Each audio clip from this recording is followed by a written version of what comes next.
Hi folks, welcome to In Conflict. I'm Jeff Williams, your host. Today we're looking at the threat of ISIS and the rise of this phenomenon across the world.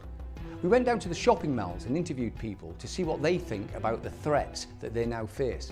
We also took an interview with Chase Sargent, who's a counter-terrorism expert, and he's going to give us his opinion and the background to what is happening in the threats from terrorism.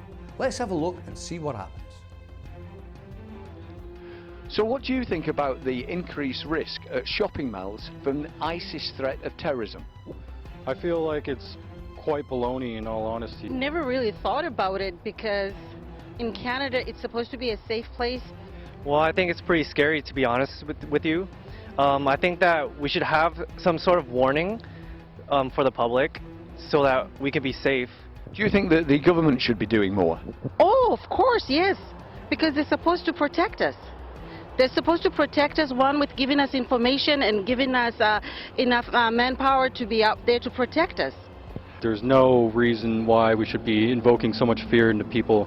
There's more chance of people getting hit by lightning than there is of a terrorist attack happening in this country.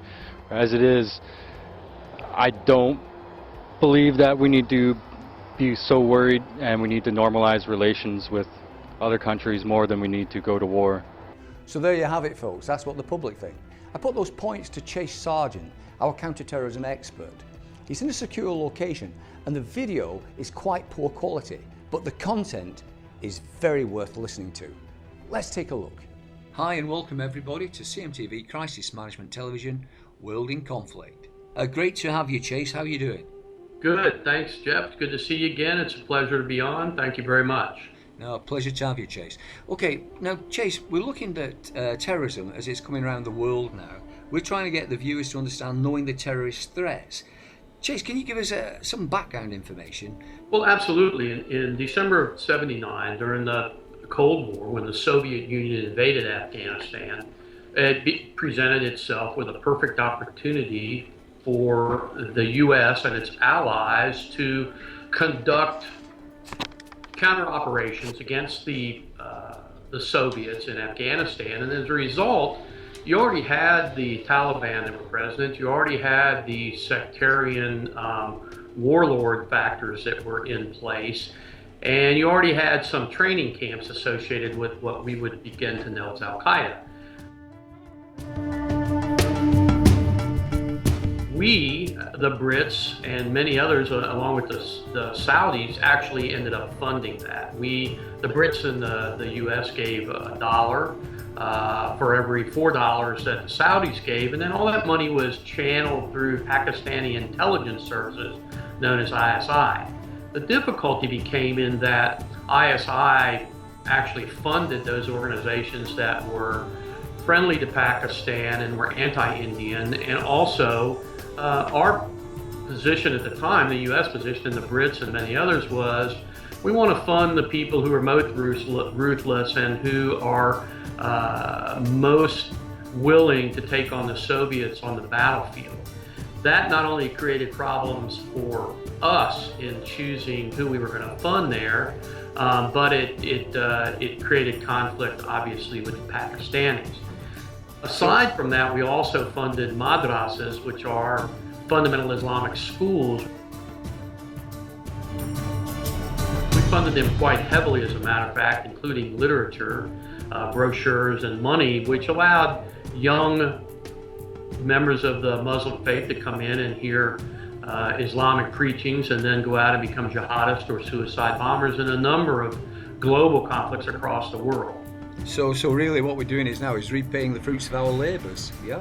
Actually, what we're seeing is, several generations past that have been in conflict since then, whose fathers and grandfathers were trained and funded by the U.S. and allies and funded through ISI, that are now, sort of exacerbating the jihadist movement, who have taken it several levels, both technologically and militarily, above what Al-Qaeda ever visioned.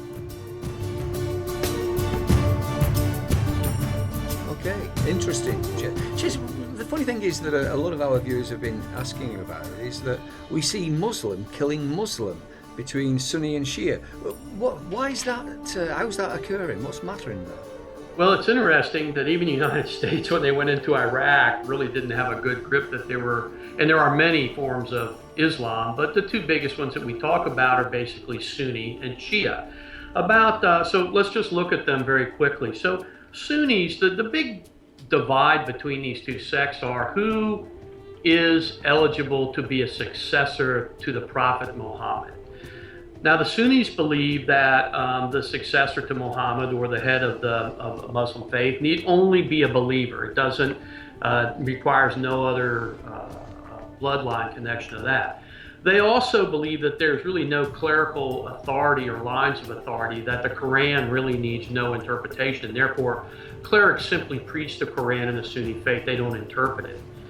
Sunnis, on the other hand, or Shia, on the other hand, believe there's a direct bloodline, or needs to be a direct bloodline, to be the Caliph, or the head of the Muslim state, that is directly in line with the bloodline of Muhammad.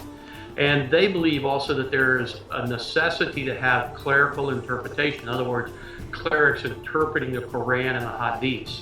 If you look at those from a population standpoint, about 10 to 15% of Muslims are Shia, and the rest are Sunni. So Sunni is the predominant sect. And those countries that are predominantly Shia are Iran, now Iraq, a little bit of Yemen, and we'll talk a little bit about Syria and that connection here in a little bit. But that's a little bit of history that most people don't understand. And they've been killing each other for thousands and thousands of years. And when we talk about Saudi Arabia, we'll show a little of that. Iran has, for decades or more, been the largest supporter of terrorism in the world. And they are the largest Shia, formerly known as Persians. And you know, they support and have on their payroll groups that people have heard of, like Hezbollah, and of course their paramilitary force, the Quds Force, both of which are currently engaged in fighting actively and funded for Bashar Assad in Syria on the side of Assad. They also fund, to some extent, Hamas.